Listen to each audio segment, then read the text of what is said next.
This documentary is about the competency-based education and training system in Malawi, TEVETA, its adoption, implementation, impact, and the future.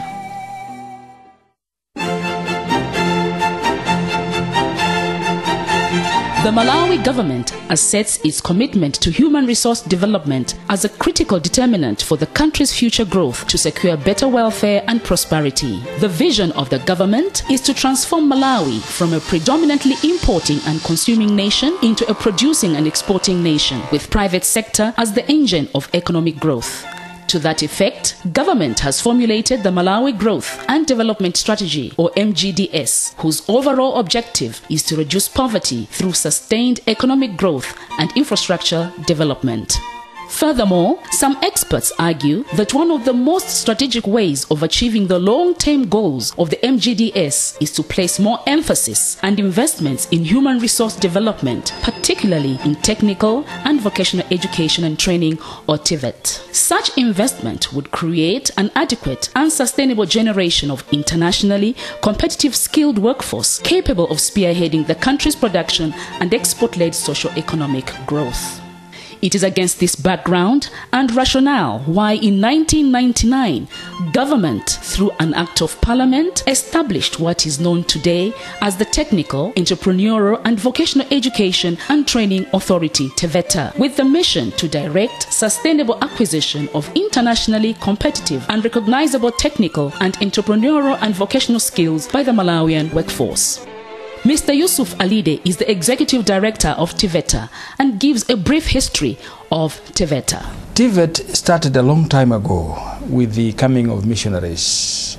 The history dates back to the time when Livingstonia was established.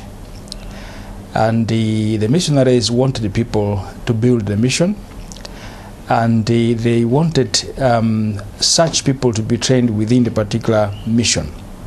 So they embarked on training activities for artisans who were involved in the construction of the infrastructure for the mission. Since that time, training has developed up to this particular moment, where we are now having this system that is run by the government of Malawi. And TEVETA is a body that was set by government to run TEVETA activities on behalf of government. Among other activities and programs that TEVETA is implementing, there is apprenticeship, public and private sector training, informal sector training, quality assurance, CBET, research planning and monitoring. Surely, it is clear that the mission of TEVETA supports the national development agenda as enshrined in Malawi Growth and Development Strategy. But how does TEVETA fulfill its mandate? What activities does the institution implement? Cripson Dowdy talks more on TEVETA involvement in the registration of institutions implementing the TEVETA system as part of quality assurance. We are controlling quality in terms of delivery of training in the training institutions vis-a-vis the technical and vocational training institutions that we have in the country. So a training institution will normally apply to TEVETA, the authority responsible for TEVETA training, to say we have got the infrastructure, or we have got an institution that is designed to offer training in technical and vocational to the Malawian population. And then as an authority, we'll go to the institution, inspect their premises, look at things like the classrooms, the boarding facilities, toilets, the library, and we'll also look at documentation like qualifications of the trainers, qualifications of the principal, and then the composition of the board. And then when we are satisfied that these things are adequate and could provide a conducive environment for training, then we'll register an institution. After the institutions are registered, how then are the candidates recruited? The mandate to recruit what we call pre-apprentices for technical training in the colleges vests with the apprenticeship committee. This is a subcommittee of the TEVETA board, as created by a gazette supplement of 2004. One of their functions is to estimate the requirement, the numbers required to be recruited in each particular year. Once the shortlisting has been done, then the potential candidates have got to be informed and invited to sit for the aptitude tests. After the aptitude tests, then the selection is made by the same apprenticeship recruitment committee. Eventually, then the successful candidates are informed when to go and report for their colleges.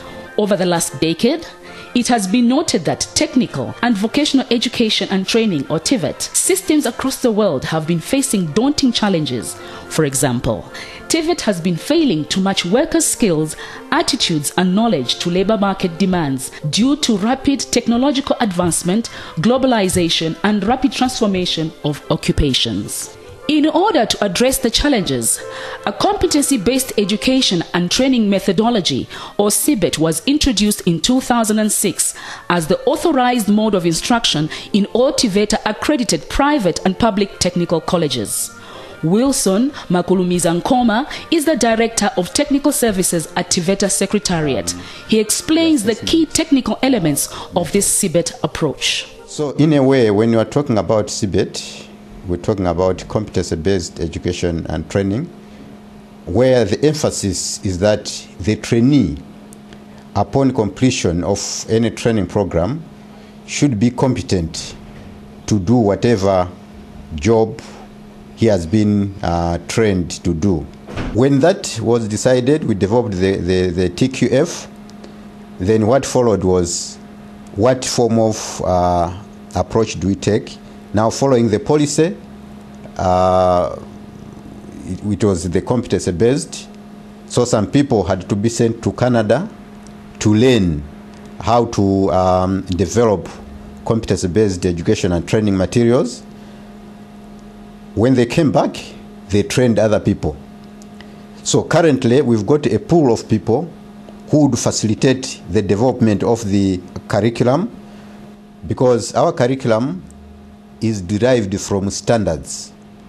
Now, these standards are benchmarks. If somebody has got to be assessed as competent at this level, what is the benchmark? So those are the standards. And these standards are developed by a group of experts, and this group of experts come mainly from the industry. Of course, we have other people from training institutions, from assessment bodies, but we've got more from the industry. Those are the people who stipulate areas that they would like to be included in the curriculum. Mr. Lovemore Liwambano is one of the pioneers from the industry who was fully involved in the development of the curriculum. TEVETA thought of involving the people on the ground, all the stakeholders in this system, and industry was called to get involved in the development of the curriculum. And fortunately, I was one of the people from the industry who was called to come up with the curriculum for paint. And being a paint technologist, I participated fully in the development from the word go up to the third level of the paint decoration curriculum. The University of Malawi also has played a greater role in the development of the curriculum.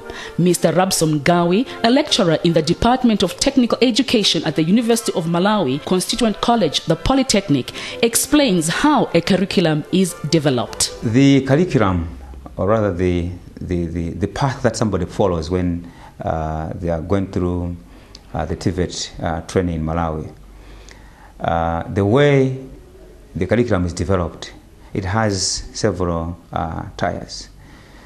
So the first thing that is done is to pull up industry experts that will come and say, in this occupation, in this trade, say for example, if you are